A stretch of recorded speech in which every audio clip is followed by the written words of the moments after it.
Buenos días. Hoy vamos a dar el episodio 21. Quiero deciros que más o menos estamos en la mitad de los episodios que he previsto para esta serie sobre qué es la historia desde el punto de vista de los historiadores de oficio.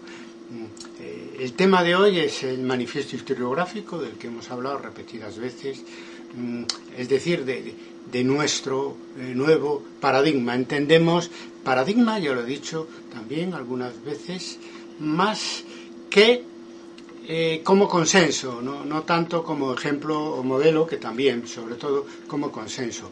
Un consenso que se ha ido formando en nuestra red, pues a través de la reflexión, de las propuestas y del diálogo, del debate. Esa es una peculiaridad que tiene Historia de Debate como tendencia historiográfica, en fin, que no tienen otras tendencias, ni pasada ni presente. Espero que en el futuro sea distinto. Es decir, que integramos el debate como parte esencial de la generación de propuestas. Bien porque las otras posiciones actúan de interlocutor para el debate, o bien que porque asumimos simplemente aquellas iniciativas que van en la línea de nuestro cambio, del cambio historiográfico que proponemos y practicamos, sobre todo iniciativas que vienen del mundo académico anglosajón. Bien, este paradigma historiográfico que llamamos de historia de debate es fruto de 20 años de teoría y de práctica. Yo creo que ninguna tendencia historiográfica ha sido y es tan explícita, transversal e internacional como nosotros. Internacional no en el viejo sentido del pasado siglo, en un país se genera pues toda una nueva tendencia y entonces se extiende internacional. Entonces no.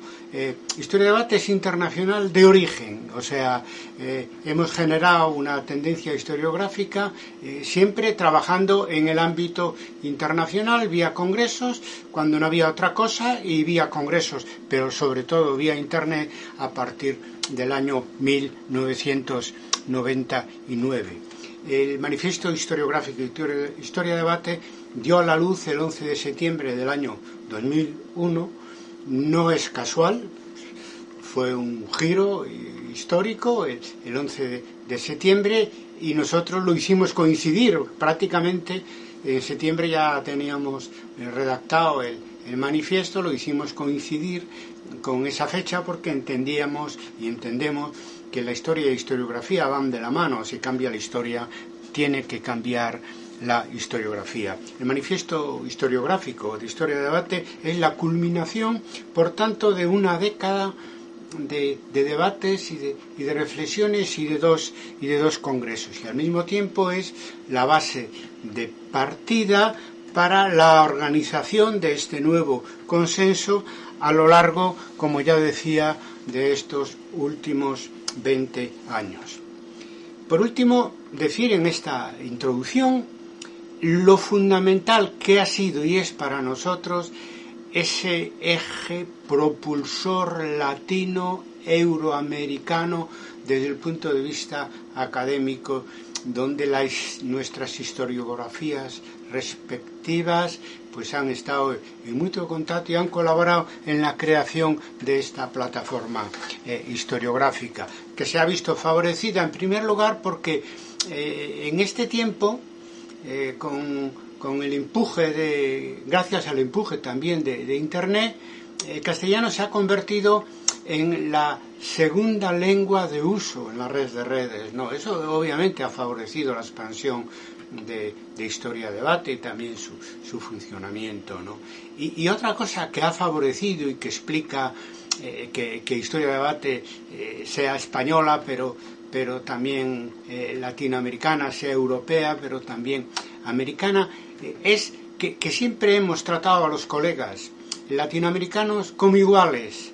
Eso no era ni es habitual en los congresos en España, en Europa, para nada. Y los que han participado en nuestros congresos saben perfectamente que es cierto. Es decir, tratamos como iguales, con equidad, a los colegas, vengan del continente que vengan, y desde luego dejando atrás todo lo que ha sido esa historia de colonización de América por parte de Europa y dentro de Europa por parte de España. Yo sé que eso sigue vivo todavía, ciertos prejuicios colonialistas, pero nosotros hemos roto con ellos desde el principio. Llevamos 2 décadas trabajando conjuntamente con los colegas latinoamericanos, insisto, de igual a igual, buscando una relación más horizontal que vertical.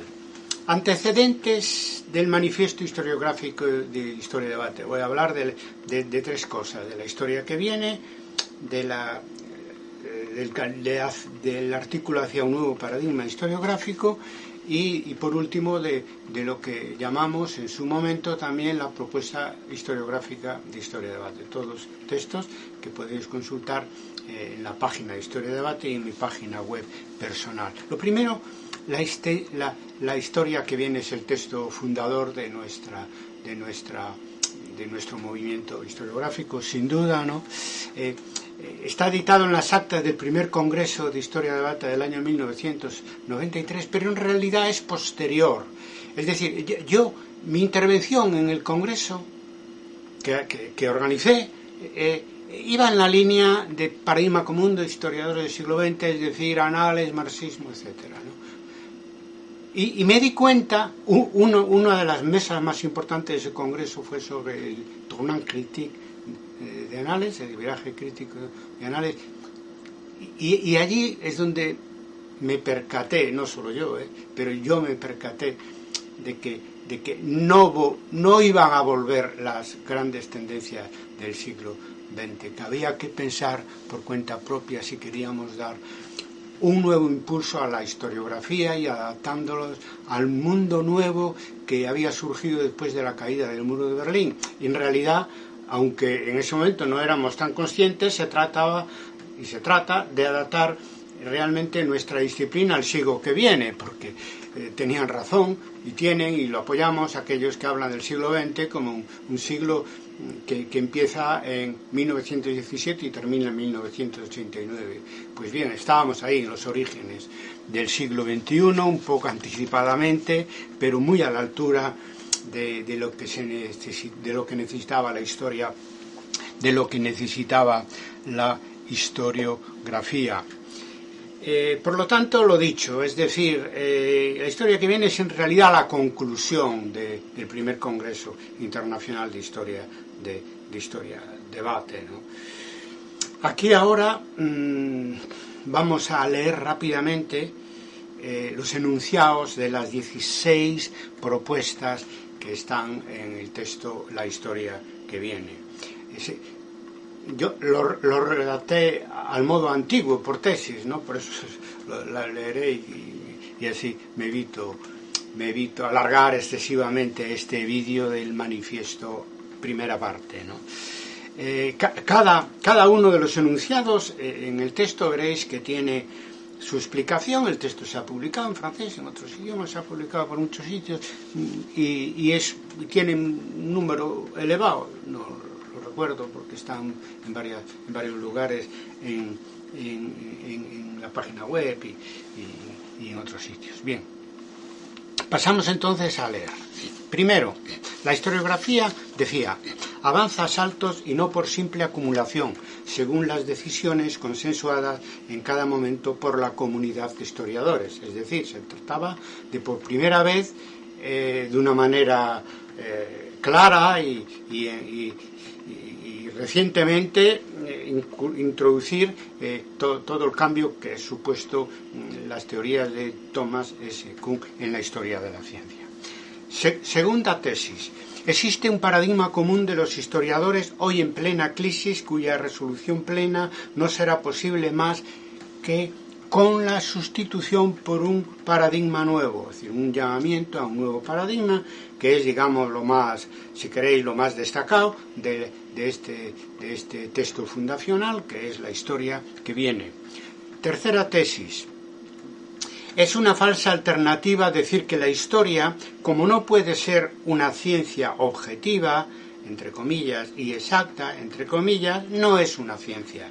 Y después añado en la cuarta tesis, la redefinición de la historia como ciencia tiene que venir pues de la nueva física. Por lo tanto, se trata aquí, en las tesis 3 y 4, de demandar la actualización de nuestro concepto de la historia como ciencia, que estaba muy anticuado, ¿no?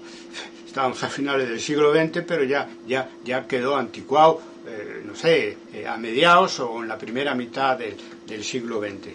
Pasa que se rompió, como ya sabemos, esa conexión entre las ciencias naturales y en este caso la ciencia histórica, y lo pagamos caro.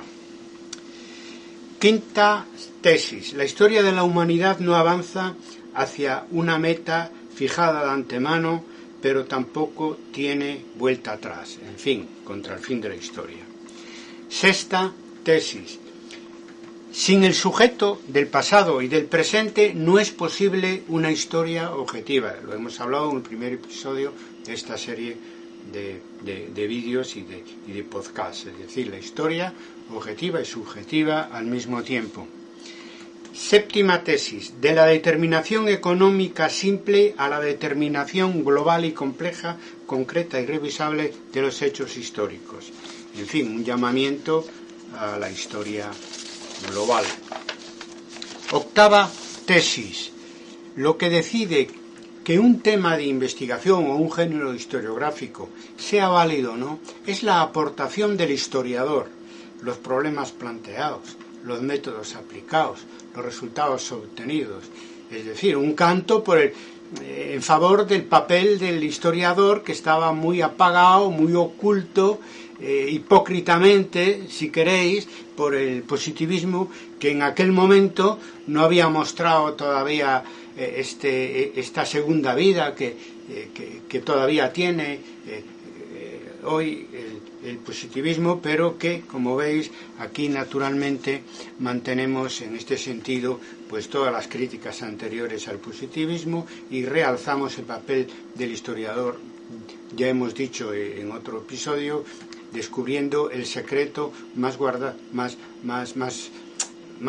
de nuestra disciplina, que la historia la hacemos los historiadores. Novena tesis, sobre la necesaria pluralidad de la innovación metodológica. Ya veíamos que estaba perdiendo fuelle todo el impulso innovador de la disciplina y una llamada, por lo tanto, a seguir innovando, ¿no? Décima tesis. El éxito del nuevo paradigma dependerá de su capacidad para generar y aplicar estrategias globales de investigación, más insistencia en una nueva historia global. 11.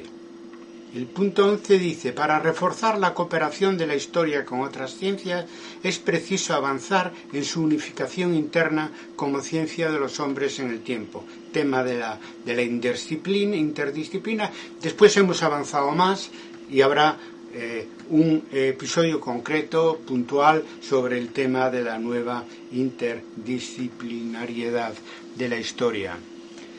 Tesis 12. El futuro de la historia está condicionado por lo que se preocupe la historia por el futuro. Bueno, esto simplemente era reponer la tercera pata que necesita la mesa para aguantarse. Junto con el pasado y el presente es necesario reponer el papel de la historia cara al futuro de la humanidad. Tercera tesis. El historiador del futuro reflexionará sobre metodología, historiografía y teoría de la historia, o no será. En fin, la importancia de la reflexión para hacer una buena historia. Cuarta tesis. Por una historia continuamente a debate. 14ª tesis. Por una historia continuamente a debate. 15ª tesis. La madurez de un paradigma está en las escuelas que lo animan, es decir, un llamamiento a generar tendencias fuertes cara al siglo XXI, donde hemos en lo que hemos procurado dar ejemplo. Y 16 y última tesis, los cambios socioculturales de los años 90 favorecen a la historia y a las ciencias del hombre. Es evidente que es de todas las tesis expuestas donde hemos fallado más. Quizá porque hemos hablado del tema de un nuevo contexto para un nuevo paradigma con una década de adelanto. Los años 90, como hemos venido diciendo en otros episodios, han sido peores que los años 80, sobre todo porque se caracterizó por una ola conservadora de tipo ideológico y académico que frenó, digamos, la adaptación de nuestra disciplina al nuevo siglo que asomaba. Bien, tenéis que comprender que cuando se editaron las actas en el año 95, ya antes yo había distribuido este texto entre colegas, en fin, cercanos míos de aquel momento y que de alguna manera estaban en los inicios de lo que luego llegaría a ser Historia de Debates, y bueno, y me hicieron sus notas. Tengo una carpeta así de grande y quedé un poco sorprendido porque me parecía una lógica necesaria y factible, pero eso no era fácilmente compartido. Yo veía que los colegas, incluso los más próximos, estaban más en el siglo pasado que en lo que tenía que venir. Por eso titulé este texto fundacional, La historia que viene. Es como si estuviera escrito en chino el trabajo, ¿no? En fin, no me desanimó porque yo no soy de desanimarme. Creía que tenía razón y creo que 25 años después podemos decir que la historia que viene es una profecía en gran medida autocumplida. Bien, este es el primer texto que habla de nuevo paradigma historiográfico. El segundo es en 1998 hacia un nuevo paradigma historiográfico. Es un desarrollo de lo que decíamos en la historia que viene y muy centrado también en la lucha contra la fragmentación, es decir, de ofrecer una historia global y digital que contrarreste los efectos negativos de la fragmentación de nuestra disciplina. Bueno, se decían cosas muy avanzadas, no solo para su momento, en general en estos textos, y concretamente en hacia un nuevo paradigma historiográfico, es que incluso muy avanzadas para hoy. En el tema de proponer una historia y una historiografía digital, decíamos, no solo para difundir, para acceder a las fuentes, etcétera, también para escribir de otra manera los artículos y los libros, donde exponemos los resultados de nuestras investigaciones. Y eso todavía no se hace. Todavía la introducción de links, podcasts, vídeos, etcétera, en una tesis doctoral, por ejemplo, pues es un elemento son elementos subalternos. Las tesis doctorales tienen que presentarse incluso obligatoriamente en papel y por lo tanto cuando redactamos pensando en el artículo, pensando en un libro que es muy finito y tiene unas dimensiones binarias muy difícil de superar y esa propuesta me parece que todavía de una historia digital para escribir académicamente de otra manera todavía queda mucho por avanzar. De todas maneras me parece que era una propuesta ya antigua, como veis, pero justa y necesaria.